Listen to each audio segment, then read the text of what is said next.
ओम जयंती मंगला काली भद्रकाली कपालिनी दुर्गा क्षमा शिवा धात्री स्वाहा स्वधा नमस्तुते। तो आइए दोस्तों, आज हम लोग दुर्गा पूजन के शुभ अवसर पर दुर्गा के बारे में जानते हैं। सबसे पहले जानते हैं दुर्गा जी के बारे में थोड़ा सा संक्षिप्त रूप। तो हम जानते हैं कि दुर्गा पूजा हिंदुओं का एक महत्वपूर्ण त्यौहार है। ठीक है, इसे हिंदू बहुत ही श्रद्धा भाव से मनाते हैं। इसमें बहुत प्रेम से दुर्गा जी का प्रतिमा निर्माण कर उसकी पूजन अर्चना 10 दिन की जाती है।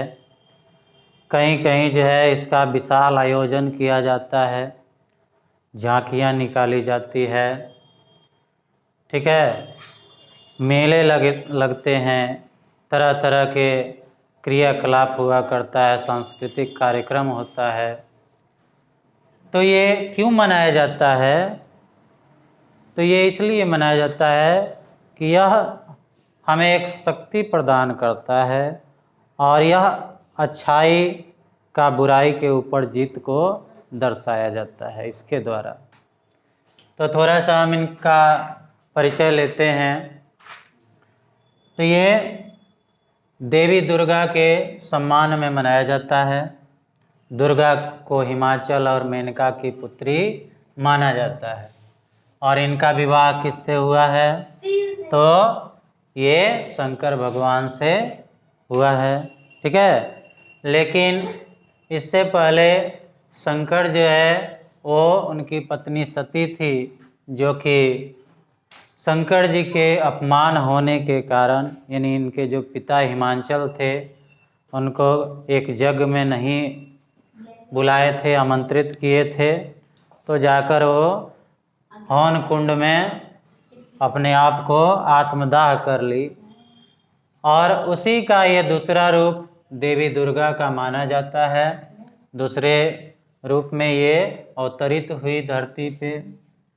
उन्हें सती का दूसरा रूप माना जाता है और इनका विवाह शंकर से हुआ था। कहा जाता है कि रावण का जब वध करने जा रहे थे भगवान राम, तो सबसे पहले देवी दुर्गा का ही इन्होंने पूजन अर्चन किया। इनके द्वारा ही राम को शक्ति प्रदान हुआ और तब जाके रावण पर राम का विजय हुआ। इसलिए इसको विजयदशमी भी कहा जाता है।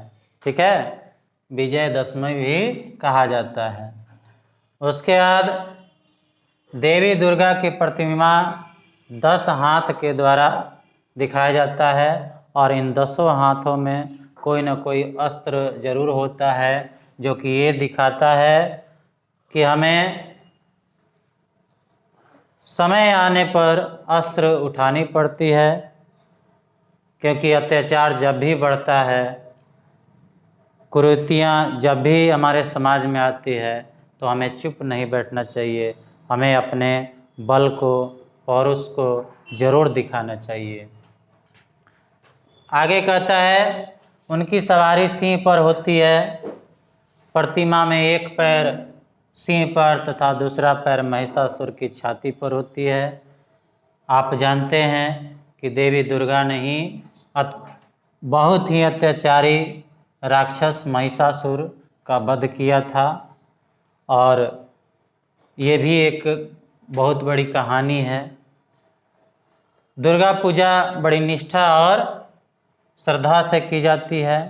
यह क्वार महीने के शुक्ल पक्ष में की जाती है। ठीक है, और प्रतिपदा के दिन, यानी जो दशहरा है उसके प्रथम दिन से ये शुरू होकर 9 रात्रों का प्रारंभ होता है, शुरुआत होता है और बहुत सारे लोग ये 10 दिन तक श्रद्धालु स्त्रियां और पुरुष व्रत रखते हैं। बहुत ही श्रद्धा भाव से इस व्रत को किया जाता है। उसके बाद दशमी के दिन जितनी भी हम लोग प्रतिमाएं बनाते हैं देवी दुर्गा के साथ साथ लक्ष्मी, गणेश, ये सरस्वती, कार्तिकेय जितने भी हैं उनकी भी हम लोग प्रतिमाएं रखते हैं और उन्हें विसर्जित दशमी के दिन कर दिया जाता है। तो यह पूजा जो है बुराई पर अच्छाई के विजय के रूप में मनाई जाती है। इससे लोगों में क्या होता है, एक ऊर्जा का संचार होता है और यह हमें अच्छाई को ज़्यादा महत्व देने के लिए सिखाता है, क्योंकि जब जब धरती पे पाप बढ़ता है तो कोई न कोई अवतार होता है। तो हमें आपसी बैर भुलाकर एक दूसरे की मंगल कामना करने की चाह रखनी चाहिए, इच्छा रखनी चाहिए, तभी जाके ये दुर्गा पूजा वास्तव में सफल माना जाएगा। केवल हमें ये उत्सव मना लें और जो इसका उद्देश्य है, जो इसका महत्व है उसको नहीं समझे, इसका क्या आउटपुट है, क्या हमें इससे सीख लेनी चाहिए, इसकी शिक्षा क्या है, उस पर विशेष ध्यान देना चाहिए। ठीक है, इसीलिए कोई भी हम लोग पूजा पाठ जो है करते हैं तो थोड़ी अपने भीतर की जो बुराइयां हैं उसे अलग करने का अपने से प्रयास करना चाहिए। यही किसी पूजन का मुख्य महत्व होता है। ठीक है, अन्यथा पूजन अर्चन करने से कोई फायदा नहीं है। कोई भी देवी देवता अंधे नहीं होते हैं, गूंगे नहीं होते हैं, बहरे नहीं होते हैं कि वो आपसे या आपके गलतियों को नज़रअंदाज करेंगे। इसलिए आप पूजन अर्चन के साथ साथ अपने जो भी बुराई है, आपसी मेल मिलाप की जो भावना है, दूसरे की जो मंगल कामना की जो भावना है, वो ज़रूर हमें विकसित करना चाहिए। तभी जाके इसका सही मायने में हम लोग भाव समझ सकते हैं।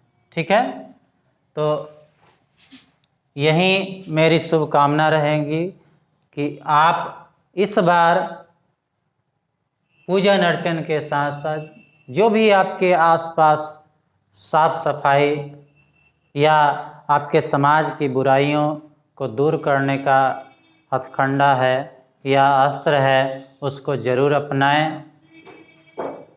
अगर आपके समाज में कोई बुराई हो रही है आपके आसपास, तो उसे अपने ज्ञान पौरुष के द्वारा आप उसे दूर करने का प्रयास करें, तभी जाके हमारा देश सफल होगा।